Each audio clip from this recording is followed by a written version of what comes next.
Church Street, South Grand, stand the king. So all I got to say, what up? What's happening? Are you ready to get at me? And I'm watching, let me see you. I ain't stopping. So what up? What's happening? Are you ready to get at me? Cause I hear ya. And I'm watching, but I'm serious. So all I got to say, what up? What it do, man? Still a man, front your pants to the blue flames. What's going on, Wiz Nation and Mystics Nation? It's your main man, K. Jose, and this is another episode of DC Hoopla. And I'm back on here doing a solo. I've been doing State of the Wiz with my main man, D-Can. Follow him at Wizards Mafia on IG, Twitter, and also follow him on Patreon. Subscribe to his channel on Patreon and Spotify. Great Wiz content. Pretty sure you guys are wondering, why did he come on with T.I.? What up? What's happening? I'll get to that later on in this episode. But before I even get started, I want to send a special shout out to my man Martell. Myself and D-Can, we've chatted with him offline on IG. He's a subscriber to State of the Wiz. I want to send a shout out to my man Jason. Also goes by Case and Jimmins. That's a project that he and I have together. He's also a subscriber.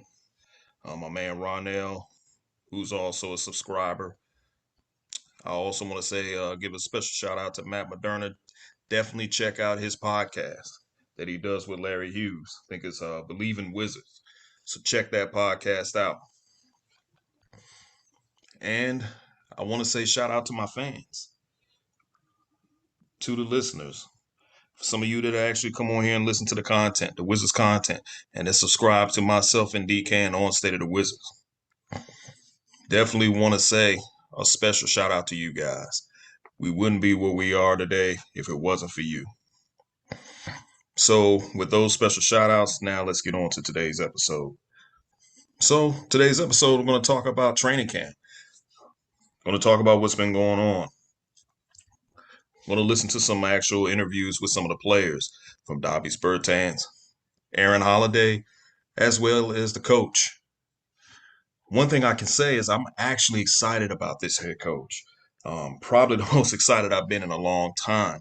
And the reason why is because he's a breath of fresh air.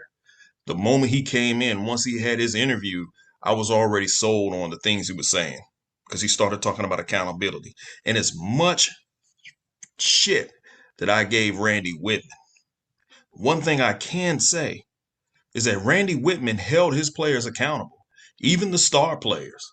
There were times when Randy Whitman would sit his star players down for a long period of time because they were not doing their jobs out on the court, such as playing defense or paying attention to detail. And Wes Unseld Jr. sounds like he's going to do the exact same thing. One of the things Wes Unseld Jr. said was that, he's going to hold the team accountable and the players accountable. He said that he's expecting leadership to do their job on the court. Said if the coaching staff has to step in, then that is a problem. I have nothing but the utmost respect for that. I love what this man is talking about. Another thing he said that I fell in love with is the fact that he's focusing on defense. He said offense was not our issue. Defense is definitely the issue. So I love the fact that he's talking about that. What I also like is the fact that he wants to develop some of the younger players. The Rui Hachimuras, the Denny's of the world. Like, he wants to see those guys be successful.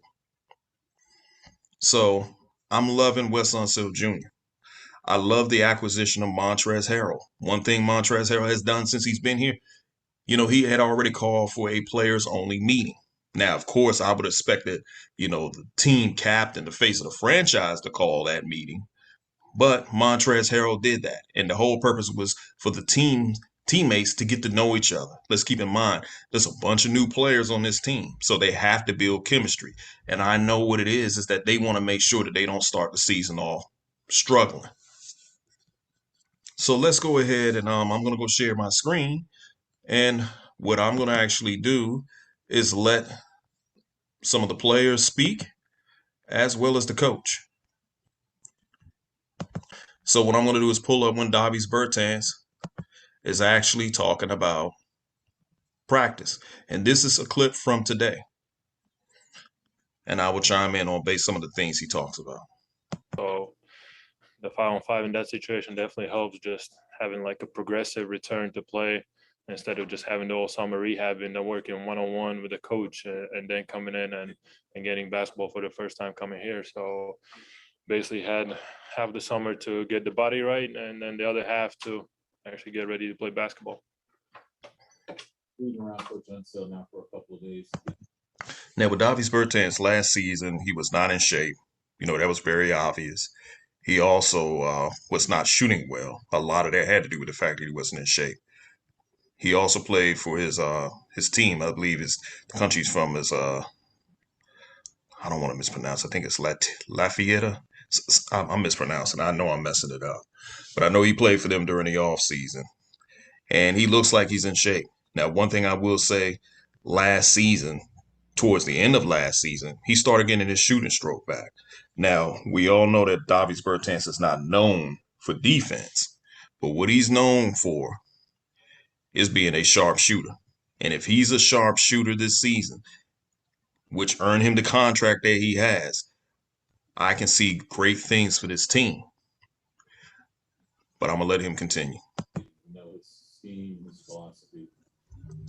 How does your game kind of fit with what his expectations are for you and for the team, on both sides of the floor? Both sides, he's asking a team basketball, which always fits well with me. I enjoy that he's asking the ball movement and offense and that type of play. I don't really think I need any play set up for me at any time. I can find the open spots, just read off the other players and kind of get open that way and just keep the spacing right so it's easier for everybody else. And defensively, when there's a system, I think if everybody's following the rules that are set in the system, we all look better on defense. One of the things he said, again, if everybody is following the rules when it comes down to defense within the system, this is something that Wes Unseld Jr. has been preaching the moment he stepped in the door, and he's putting that foundation. Wiz Takes, aka D Cannon, actually spoke about this in his podcast, and he's absolutely correct. Wes Unseld Jr. is setting the foundation at the very beginning that defense is going to be the focus. Now, we've had previous coaches that talked about defense. A lot of times it was due to the fact because offense was the focus. Eddie Jordan started preaching defense. The team started playing defense just a little bit, maybe played solid defense for 1 month, and then we went back to being just a piss poor defensive team. There were times that Scott Brooks mentioned it, and then it got to the point he wasn't even mentioning it at all. But the only coach that I can recall that was actually preaching defense and the team actually did do the defensive sets, and a lot of that had to do with the personnel that we had, was Randy Whitman. I always go back to the 2012-2013 season. That was probably one of the most best defensive teams that I've seen in my life from the Wizards. They were a top 10 defensive team because at the time we had Nene, and then we also had Emeka Okafor, who was playing the center. Now, of course, when Marcin Gortat came, because of the fact you had Nene, who was a big body, playing the four, Nene used to use his body. And Nene was also a pretty good defender on the perimeter for his size, even though he had bad feet. But one thing is for certain. Now that we have a shot blocker and Daniel Gafford, we have KCP. Everybody is saying that KCP is a very good, solid wing defender. We have the tools. We have players here. Which is something I'm going to also talk about, is the roster. But we have players here. We have the depth to the point that this team should be very successful. The only thing is that these pieces, they got to gel. And I'm going to be a realist, and I say it's going to take some time for these teammates to actually gel together. It's going to take time. When you look at the roster says a playoff team, but chemistry is going to be key. Now, I think that this team can make the playoffs. Do I think that they can make it to the second round? I'm not too sure if they're good enough to make it to the second round. Because one of the things I am going to talk about, probably not in this episode, but in one of my future episodes, I'm going to go down the list of the different teams in the Eastern Conference, far as in the Atlantic Division and the Southeast Division, and just dissect those teams and the players that they have. Because a lot of people are putting these expectations on the Wizards, expecting them to be somewhere between a fourth or fifth seed. This is something that I heard last year, and the team didn't do this. But to me, it's not fair to put those kind of expectations on this roster when you got a brand new head coach and you also got new players. Let these players build chemistry. We have to stop pulling the cart before the horse. So let these players build chemistry. And then I think everything will follow. Let's continue. So what I'm going to do, because I see what Dobby's birthday is, I'm going to go ahead and go to Aaron Holiday and listen to what he has to say. They block tons of shots. So I think having a good diversity of guys out there really helps us. So quick follow-up to talk about that. You play with Miles, who was a really good shot blocker. Mm-hmm. How important is that aspect, both for the defensive guys in front of us? It's very important. It allows me to pressure up a little bit more, play a little harder on the ball, to where if I could just make them change the shot one time, they'll be there to block the shot. So for this interview recording is from Hoops District. Shout out to Hoops District. I actually follow them as well on Twitter, and they follow me. So shout out to Hoops District for this video. Guys like us playing up on top of the ball, it's very important. I have to ask about your shirt.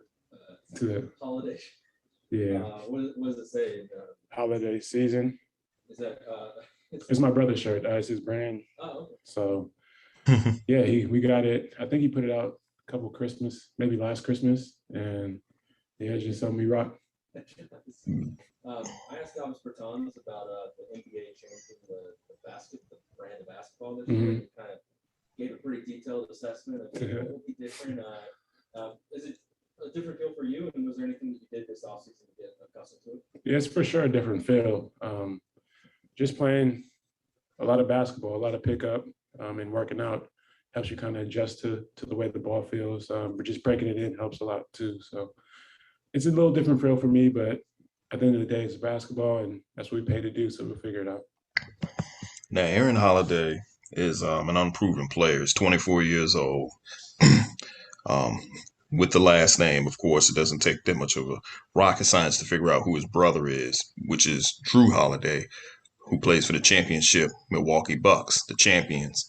Aaron Holiday, from what I've heard, because I haven't seen that much of him play, but he's considered to be a pest. He's kind of like on the level of how Raul Neto is, where he's going to just pester his opponent. So one thing I can say as I'm listening to him and more so thinking about is that the point guard position is very, very deep.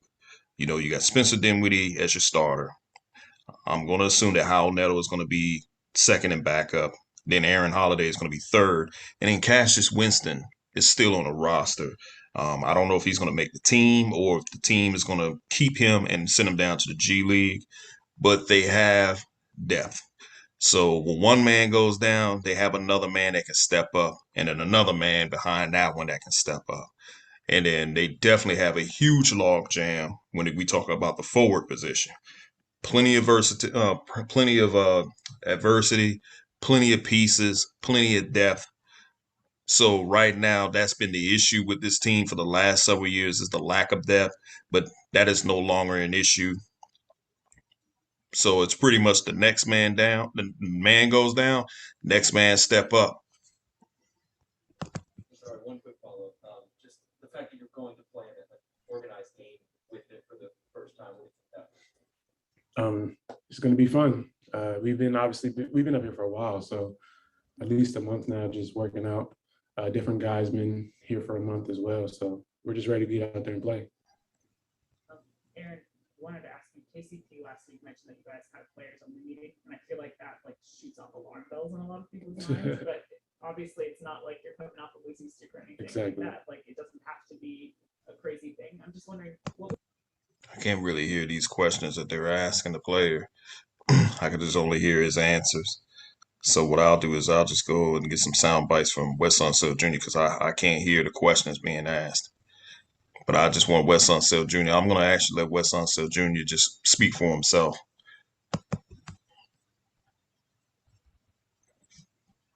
The beginning of the preseason, I just asked Alex Bertans if there's a new ball that these guys have to play with. And the way he described it, it sounds like it will be a bit of a factor, at least early on. They got to get adjusted to it. So has there been anything done by the coaching staff to help that process? Not really. I mean, I think just they'll have to get the normal wear and tear. Guys get a feel for it. But, for shooters, it's round.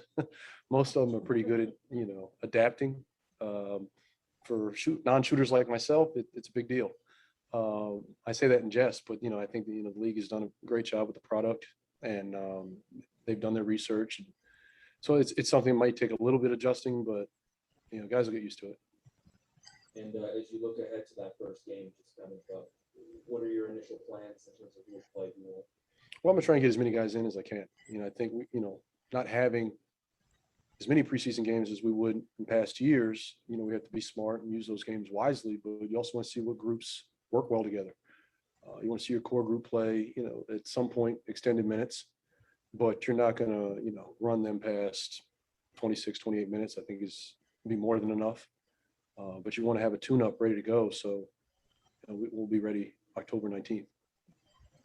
Wes, other than, I guess, retention, do you look for anything specific coming out of the day off, and what did you want to get done today? Well, I think usually on off days, you start a little slow. You have to they need the off day, but you also have to kind of push them, blow it out a little bit, do live segments to keep it competitive, just to kind of keep their focus. And it's just more of it is a mental component, but it's also, hey, we're going to go after today just to get that day off our backs, so to speak, and get back into, game conditioning. Did everybody go today? One thing I like about Wes Unseld Jr. too is that he has such a business mindset. As you watch him in the interviews, he has a very professional, stern look. He answers the questions business-like. And basically, he's letting these guys know that, hey, it's going to be strictly professional. The days of it not being professional are over. So you can tell with him, it's like, in so many words, this is their job. This should be nothing new to them. There should be no learning curve. If it is a learning curve, it's just due to my system. But they know exactly what they have to do. And the accountability is being held on the players. So it can no longer be somebody else's fault. It's going to be on the players this upcoming season. For years, we've heard the excuses, well, the roster wasn't really that good. This player was out. That player was out. Will this particular player need that player? Those days are over. Accountability is all the way around, from the star player to the guy who barely gets minutes. They're all going to be held accountable. It's no more excuses. Yes. I feel like last season in particular, with all of the injuries that season, I feel like a lot of teams or shoot arounds or practice updates. Seems like you guys are going pretty hard from what we've been hearing. Is this kind of normal level for you, or are you trying? No, I think pretty hard might be a bit aggressive. No, I think I think we have to continue to work smart as far as who we have and the compression of the season, the other stressors that we're dealing with. But at this point, we still have this is camp, so we're going to do shoot arounds. We're going to go through what we need to go through, and sometimes that's a mental exercise. It's not always hey, we got to tape it up and get after it. But just get in the habit of this is how we do things. This is how we work. This is how we prepare. And a lot of that can be done just mentally, but make that a habit. Wow.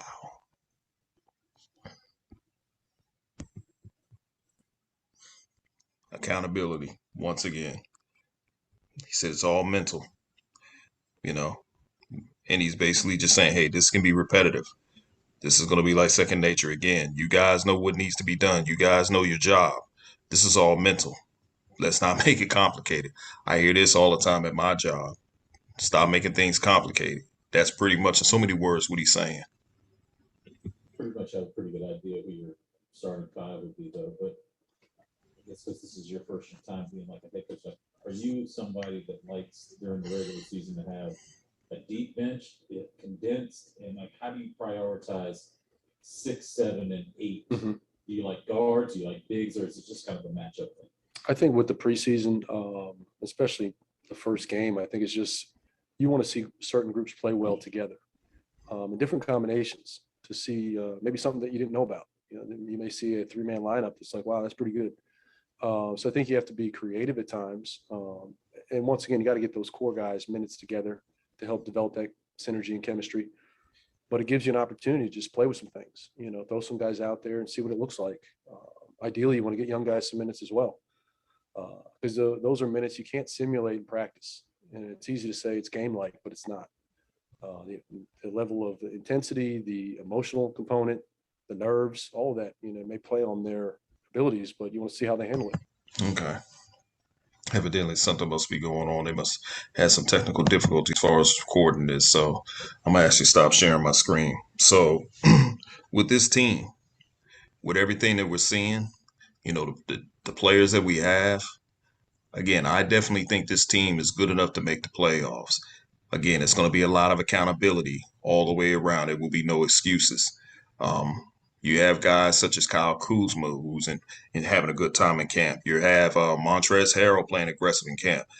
Daniel Gafford, you know, trying to get his conditioning so he'll be able to play a full 82 game season. You know, now Rui Hachimura has not joined the team, and I know that he's still taking time upon himself. He said it was mental health that he was dealing with. And I'm going to speak on that very quickly because, you know, a report came out that he was dealing with the stress of being an international player where he's representing his country of Japan. When he's interviewed, he's speaking in English and he's also being interviewed in Japanese. So he has a lot of pressure. And then, of course, he's the face of the Japanese basketball team. So with that pressure, that is the reason why he needed time to himself. So I completely understand that. I have no worries about him when it's time for him to come and join the team. From my understanding, he will be joining the team and he will be ready by the time of the season starting. So I'm not really concerned about him, but I definitely understand if he has to take time away to get his mind right. You know, and I think as fans, we should definitely respect that. You know, we don't know what these players go through every day. You know, we just look at them as they, you know, play basketball and they get paid a lot of dollars, but these are still humans. So definitely looking out for Rui to be ready to go by the start of the season. Looking forward to Daniel Gafford. I'm looking to see what Aaron Holiday can do. I'm looking to see what Spencer Dinwiddie can do. He's coming off of an ACL injury. Can he be this 20.7 assist type player? You know, everything says that he can be.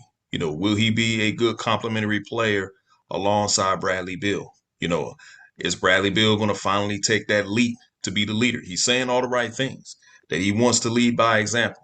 He's going to get paid as one. So it's his opportunity to go ahead and show that he can lead. You know, again, there will be no excuses this upcoming season. I'm not looking for any of them at all. The time is now for this team to do right and get the job done. So I'm definitely looking forward to this season. I'm definitely looking forward to seeing these guys build chemistry, play solid defense, and do some damage. Now, let me address why I came on with that theme song.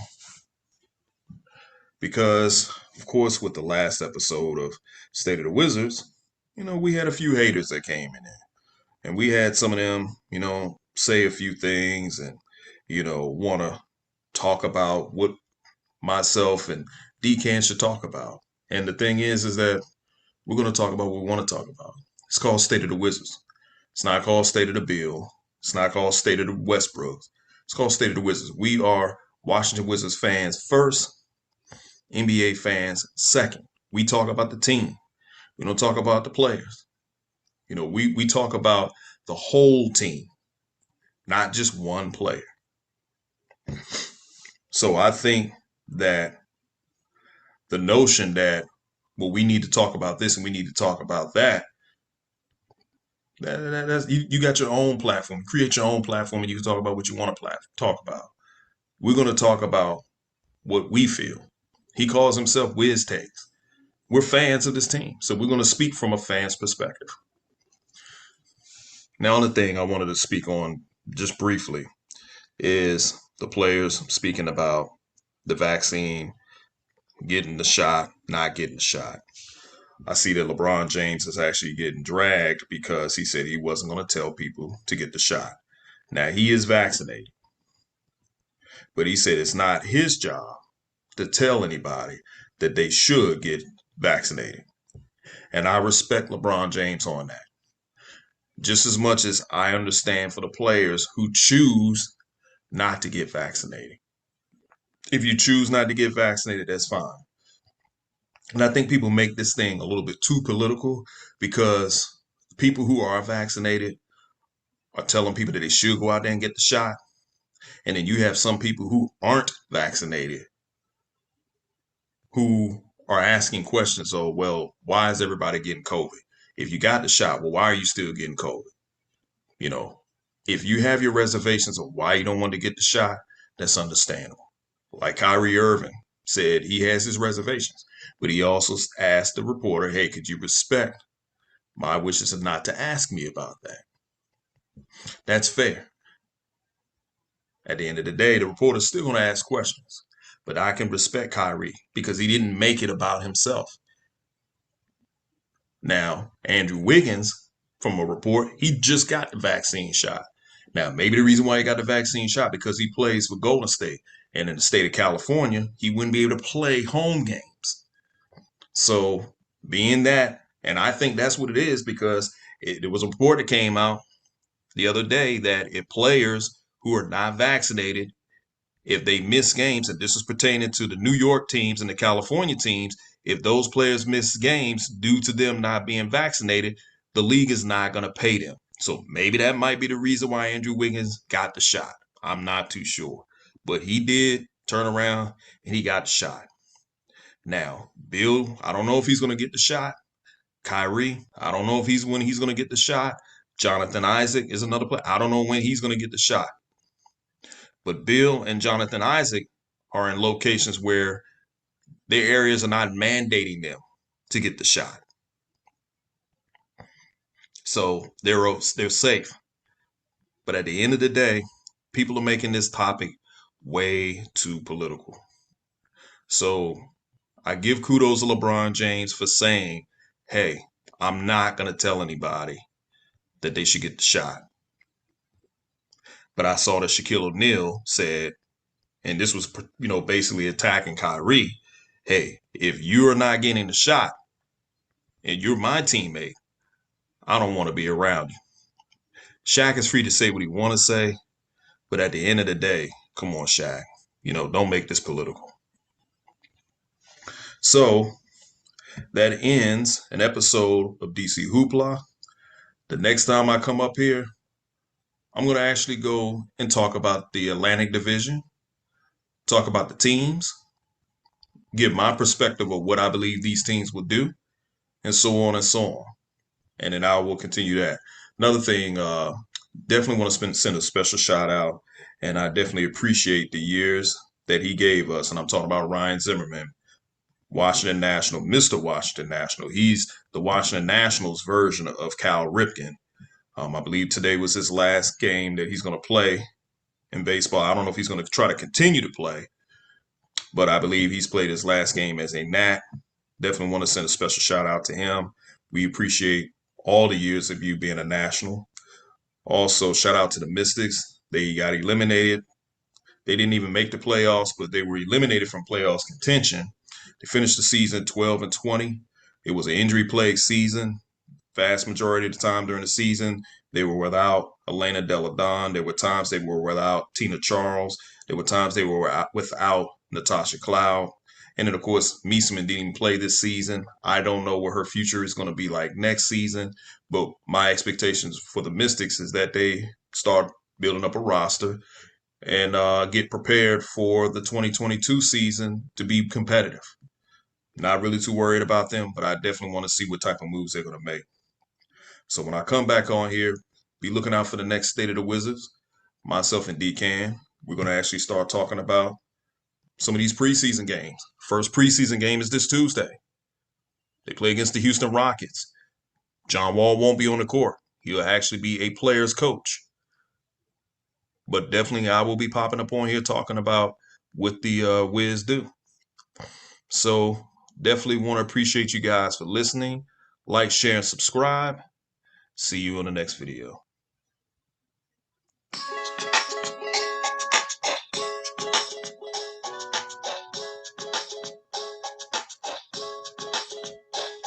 Hot games, all stars.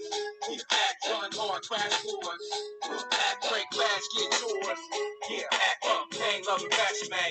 Who's back, I love the lights, the cameras, and hot action. Always love this game, man, with passion. Off the backboard, my home team be smashing. This is the Kodak over here, never lasting when they see. Who's back, what they want. Who's back, what they need. Who's back, alright. Highlights every night. You want good times? Only diamonds over peace, man, it's prime time. This ain't no punk game. This basketball. Full court, full speed, what a fan needs. Ain't nothing like seeing the rookie controlling or the underdog clinching up the game in the floor. It's the west side of the day, your man plus the ball. And I've been here for a minute, man, my foot was all.